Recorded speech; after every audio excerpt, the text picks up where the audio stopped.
Ito po lahat. Ang katotohanan.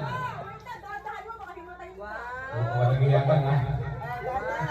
Sigurado kayo, last na tayo. One.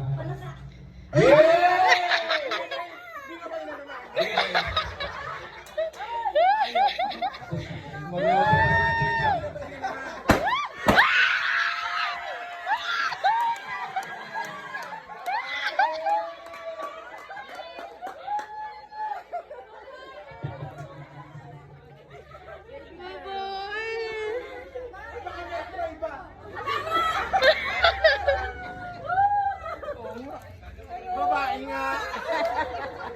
Panalo na naman si nanay. Sabi ko sa inyo, babae eh. Sabi ko na.